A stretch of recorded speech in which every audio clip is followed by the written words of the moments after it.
नमस्कार साथियों। आज का देखिए हम लोग का टॉपिक है महाजनपदों का उदय। ठीक है, पिछले वीडियो में हम लोगों ने वैदिक सभ्यता के बारे में पढ़ा था। इसमें हम लोग पढ़ेंगे महाजनपद काल के बारे में। तो चलिए देखते हैं महाजनपद काल से संबंधित कितने प्रश्न हमारी परीक्षाओं में बनते हैं और कौन कौन से महत्वपूर्ण तथ्य हैं। बुद्ध के जन्म के पूर्व बुद्ध के जन्म के पूर्व लगभग 6ठी शताब्दी ईसा पूर्व में भारतवर्ष 16 महाजनपदों में बटा हुआ था। कितने महाजनपदों में बटा हुआ था? 16 महाजनपदों में बटा हुआ था। अब ये 16 महाजनपद जो थे, इसका कहाँ वर्णन मिलता है कि ये 16 महाजनपद में बटा हुआ था? तो आगे दिया है, इन महाजनपदों का उल्लेख बौद्ध ग्रंथ अंगुत्तर निकाय, बौद्ध ग्रंथ का नाम क्या सा है? अंगुत्तर निकाय, ठीक है। और जैन ग्रंथ भगवती सूत्र में मिलता है। किसमें मिलता है? जैन ग्रंथ भगवती सूत्र में मिलता है।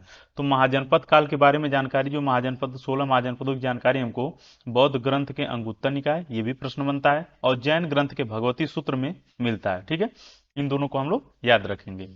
आगे देखते हैं, अंगुत्तर निकाय में उल्लिखित जनपद और राजधानी। ठीक है, जो 16 महाजनपद का वर्णन अंगुत्तर निकाय में मिलता है, उन जनपद का नाम और उनकी राजधानी हम लोग देखते हैं। जैसे अंग अंग महाजनपद की राजधानी कहाँ थी? चंपा। कहाँ थी? चंपा। तो इससे संबंधित प्रश्न बनता है कि जो जनपद है इसकी राजधानी कहाँ थी। ठीक ना, तो अंग अगर पूछ दे तो कहाँ थी? चंपा थी। आगे देखते हैं, अगला महाजनपद है मगध। मगध की राजधानी कहाँ थी? गिरिव्रज या राजगिरी। ठीक है। काशी महाजनपद, इसकी राजधानी वाराणसी, कोसल की, साकेत एवं श्रावस्ती। वज्र गणतंत्रात्मक था। ठीक है। वैशाली, मल्ल का कुशीनगर या पावा। चेदी सुक्तिमती, चेदी की राजधानी कहाँ थी? सुक्तिमती। वत्स की राजधानी कौशाम्बी। ठीक है।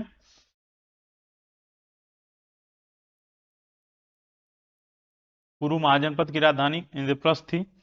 पांचाल, अहिच्छत्र या काम्पिल्य, शूरसेन, मथुरा, गांधार, तक्षशिला। कंबोज महाजनपद की राजधानी राजपुरा, हाटक। अस्मक दक्षिण भारत का एकमात्र महाजनपद था। ठीक है, इसको याद रखेंगे, बहुत इंपॉर्टेंट है। अस्मक जो था दक्षिण भारत का एकमात्र महाजनपद, जिसकी राजधानी पोतन या पोटिल थी। ठीक है, क्या थी? पोतन या पोटिल इसकी राजधानी थी। ठीक है। आगे देखते हैं, अवंती। अवंती की राजधानी कहाँ थी? उज्जैनी या माहिष्मती। ठीक है, उज्जैनी या माहिष्मती। आगे देखते हैं, मत्स्य। मत्स्य की राजधानी कहाँ थी? विराटनगर। कहाँ थी? विराटनगर। आगे देखिए, महाजनपदों का संक्षिप्त परिचय। ठीक है, हमने जिन 16 महाजनपदों के बारे में पढ़ा है, जिनकी राजधानियों के बारे में, उनसे संबंधित कुछ महत्वपूर्ण तथ्यों को देखते हैं जो विभिन्न परीक्षाओं में पूछे जाते हैं। तो आइए देखते हैं हम लोग, जो है कि पहला कौन सा है हमारा? अवंती। ठीक है, तो अवंती के बारे में देखते हैं। आधुनिक मालवा ही प्राचीन काल की अवंती है। मतलब जो आधुनिक मालवा नाम है इसका, वो जो है प्राचीन काल में उसका क्या नाम था? अवंती था। इसके दो भाग थे। कितने भाग थे? दो भाग थे, उत्तरी अवंती और दक्षिणी अवंती। उत्तरी अवंती और दक्षिणी अवंती। तो उत्तरी अवंती की राजधानी क्या थी? उज्जैनी। और दक्षिणी अवंती का क्या था? महिष्मती। ठीक है, क्या था? महिष्मती। राजधानी महिष्मती थी। प्राचीन काल में यहाँ है वंश का शासन था। किसका शासन था? है वंश का शासन था। तो अवंती दो भाग में था, उत्तरी अवंती और दक्षिणी अवंती। उत्तरी अवंती की राजधानी क्या थी और दक्षिणी अवंती की राजधानी क्या थी? तो उत्तरी अवंती की उज्जैनी थी और दक्षिणी अवंती की राजधानी माहिष्मती थी। ठीक है, ये दोनों प्रश्न बनता है, इसको याद रखिएगा। आगे देखते हैं अस्मक के बारे में। अस्मक महाजनपद जो था, ये दक्षिण भारत का एकमात्र महाजनपद था। कहाँ का? दक्षिण भारत का एकमात्र महाजनपद था। यह नर्मदा और गोदावरी नदियों के बीच स्थित इस प्रदेश की राजधानी पोटन या पोतिल था। ठीक ना, पोटन या पोतिल इसकी राजधानी थी। इस राज्य के राजा इक्ष्वाकु वंश कोलीय के थे। ठीक ना, इक्ष्वाकु वंश कोलीय के थे। तो यहाँ पर जो है कि अस्मक दक्षिण भारत की एकमात्र महाजनपद थी। नर्मदा और गोदावरी नदी के बीच स्थित इस प्रदेश की राजधानी पोतन था या पोटिल, और इस राज्य के राजा इक्ष्वाकु कोली थे। ठीक है। अगला है अंग महाजनपद। यह मगध के पूरब में स्थित था। वर्तमान के बिहार के मुंगेर और भागलपुर जिले, ठीक ना, इनकी राजधानी क्या थी? चंपा। चंपा उस समय भारतवर्ष के सबसे प्रसिद्ध नगरियों में से थी। चंपा जो था उस समय भारत के सबसे प्रसिद्ध नगरियों में से था।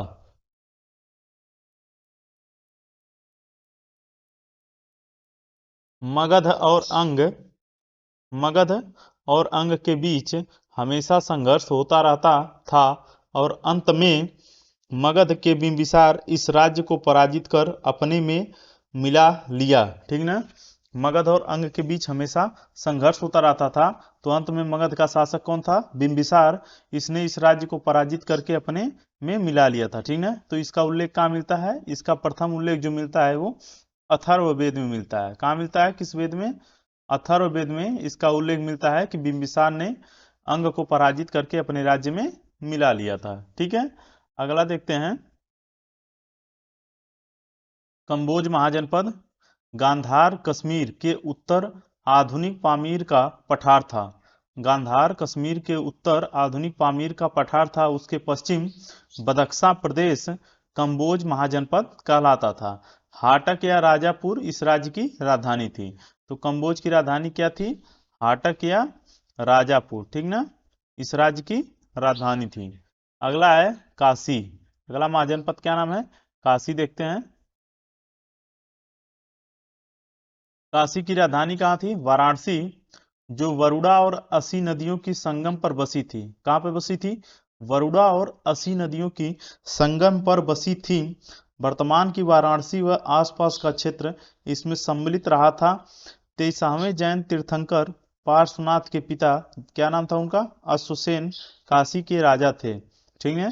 काशी के राजा कौन थे? 23वें जैन तीर्थंकर पार्श्वनाथ के पिता अश्वसेन काशी के राजा थे।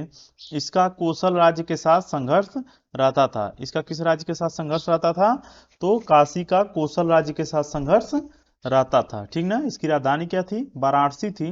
यह वरुणा और असी नदियों की संगम पर बसी हुई थी। वर्तमान में क्या है इसकी स्थिति? तो वर्तमान में वाराणसी व उसके आसपास का जो क्षेत्र है वो उस समय जो है कि काशी महाजनपद में सम्मिलित था। ठीक है। आगे देखते हैं, अगला महाजनपद है कुरु। यह आधुनिक हरियाणा तथा दिल्ली का यमुना नदी के पश्चिम वाला अंश शामिल था। इसमें उस समय कुरु महाजनपद में क्या शामिल था? तो हरियाणा तथा दिल्ली का जो यमुना नदी के पश्चिम वाला अंश है वो शामिल था। इसकी राजधानी कहाँ थी? इंद्रप्रस्थ, दिल्ली। ठीक है। राजधानी क्या थी? इंद्रप्रस्थ, दिल्ली। कुरु धम्म जातक के अनुसार यहाँ के लोग कुरु धम्म जातक के अनुसार यहाँ के लोग अपने अपने सीधे सच्चे मनुष्योचित बर्ताव के लिए अग्रणी माने जाते थे, और दूसरे राष्ट्रों के लोग उनसे धर्म सीखने आते थे। ठीक है ना। तो कुरु महाजनपद के जो लोग थे वो जो है कि अपने सीधे साधे मनुष्योचित बर्ताव के लिए जाने जाते थे, और दूसरे राष्ट्रों के लोग क्या करते थे? इनसे धर्म सीखने आते थे। ठीक है। अगला महाजनपद है हमारा कौशल। क्या है? कौशल। ठीक है। तो ये जो है कि कौशल महाजनपद अयोध्या जिला उत्तर प्रदेश के अयोध्या जिला, गोंडा और बहराइच के क्षेत्र शामिल थे। तो कौशल महाजनपद में कहाँ कहाँ के क्षेत्र शामिल थे? अयोध्या, गोंडा और बहराइच। ठीक ना, बहराइच के क्षेत्र शामिल थे। इसकी प्रथम राजधानी अयोध्या थी, और द्वितीय राजधानी क्या थी? श्रावस्ती। द्वितीय राजधानी क्या थी? श्रावस्ती थी। ठीक है। आगे देखते हैं, कौशल के एक राजा कंस को पाली ग्रंथों में बारान सिंघो, क्या कहा गया? बारान सिंघो कहा गया है। ठीक है। और यहां पर देखिए आगे दिया है कि उसी उसी ने काशी को जीतकर कौशल में मिला लिया। किसने? कौशल के राजा कंस, जिसको पाली ग्रंथों में क्या कहा गया है? बारान तो कौशल का राजा कंस, जिसको पाली ग्रंथों में वाराणसी गहो कहा गया, उसी ने क्या किया, काशी को जीतकर कौशल में मिला लिया था। और कौशल देश के प्रसिद्ध राजा कौन थे, प्रसेनजीत। कौन थे, प्रसेनजीत कौशल देश के प्रसिद्ध राजा थे। ठीक है, आगे देखते हैं। गांधार, गांधार कहाँ पे है, तो पाकिस्तान का पश्चिमी तथा अफगानिस्तान का पूर्वी क्षेत्र और कश्मीर का कुछ भाग था। पाकिस्तान का पश्चिमी तथा अफगानिस्तान का पूर्वी क्षेत्र और कश्मीर का कुछ भाग इसमें सम्मिलित था। इसकी राजधानी कहाँ थी, तक्षशिला। गांधार की राजधानी कहाँ थी, तक्षशिला थी। ठीक है, अगला महाजनपद है, अगला महाजनपद का नाम क्या है, चेदी। चेदी के बारे में देखते हैं हम लोग। तो वर्तमान में बुंदेलखंड का भाग, वर्तमान में किसका भाग, बुंदेलखंड का भाग कौन सा महाजनपद था, चेदी महाजनपद। इसकी राजधानी क्या थी, शक्तिमती। क्या थी, शक्तिमती चेदी वंश की राजधानी थी।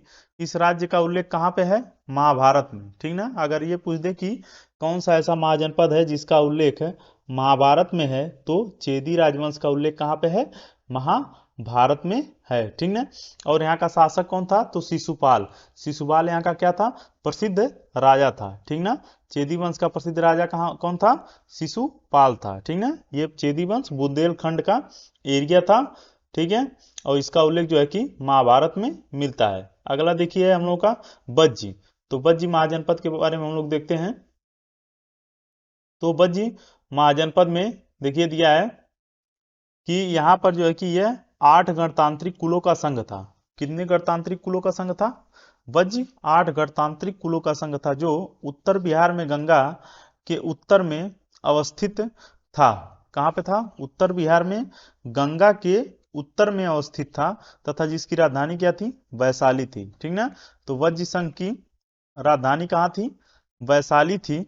और यह कहाँ पर, इसका एरिया कहाँ था, तो उत्तर बिहार में गंगा के उत्तर में अवस्थित था। और यह 8 गणतांत्रिक कुलों का संघ था। ठीक है, अगला महाजनपद है वत्स।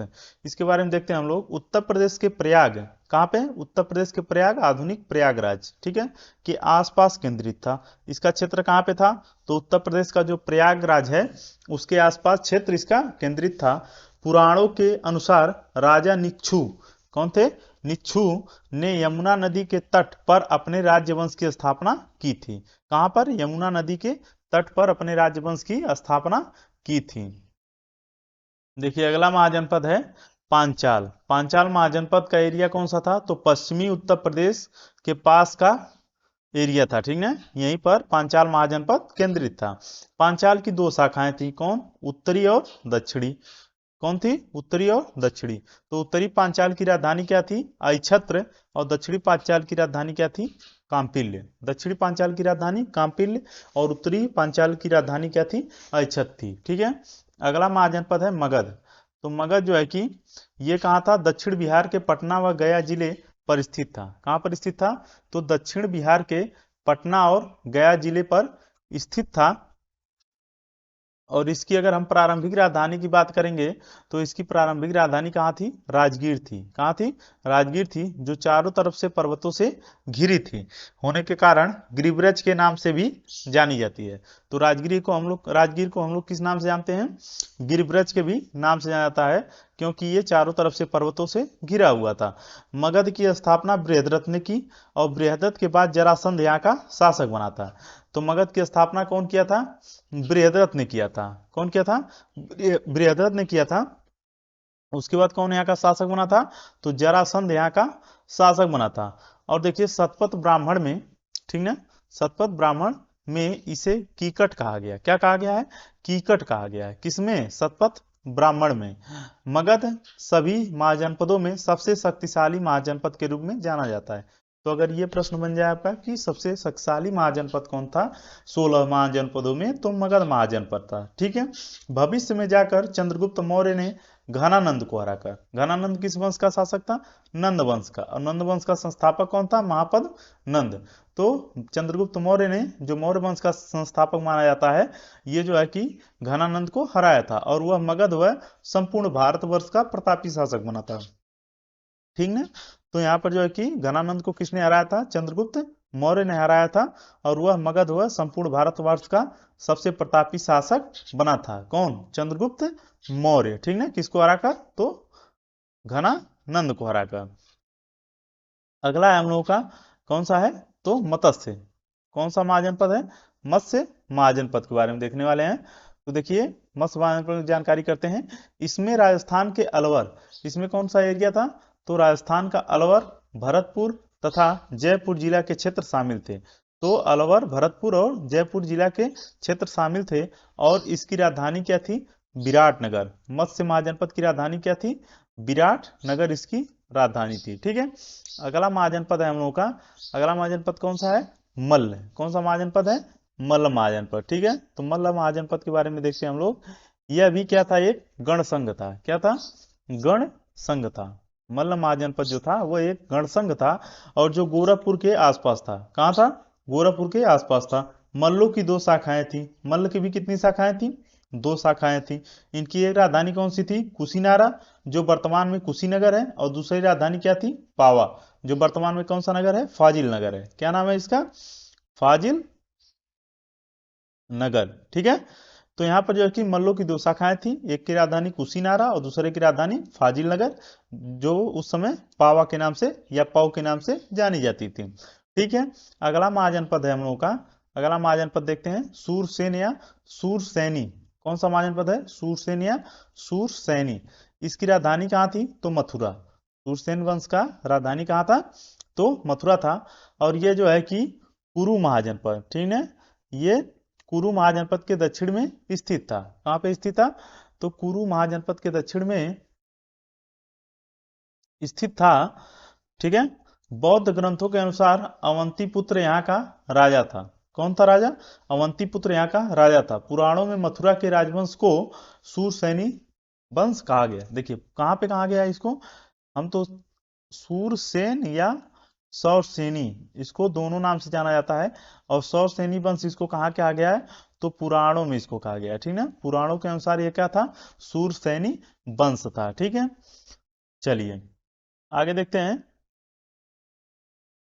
कृषि व्यवस्था के बारे में। महाजनपद काल में कृषि व्यवस्था का स्तर क्या था, क्या क्या जो है कि प्रयोग किया जाता था, उसके बारे में हम लोग देखते हैं। तो कृषि व्यवस्था के बारे में देखेंगे तो महाजनपद काल में कृषि क्षेत्र दो बड़े परिवर्तन हुए। कौन से परिवर्तन हुए भाई? तो इसमें हल के फाल लोहे से बनने लगे। किससे बनने लगे? लोहे से बनने लगे। तो लोहे से बनने के कारण क्या परिवर्तन हुआ? इसके कारण कठोर जमीन को आसानी से जोता जा सकता था। जो कठोर जमीन होती थी उसको आसानी से जोतने में मदद मिलती थी। तो इसके एक परिवर्तन ये हुआ कि हल के फाल लोहे के बनने लगे थे और इस कारण जो है कि फसलों की उपज में भी क्या हुई? वृद्धि होने लगी। अगला था धान की रुपाई अब सामान्य और व्यवस्थापूर्ण हो गई थी। धान की रुपाई क्या हो गई थी? सामान्य और व्यवस्थापूर्ण हो गई थी, जिससे पैदावार क्या होने लगा था? अधिक होने लगा था। ठीक ना, पैदावार क्या होने लगा था? अधिक पैदावार होने लगे था।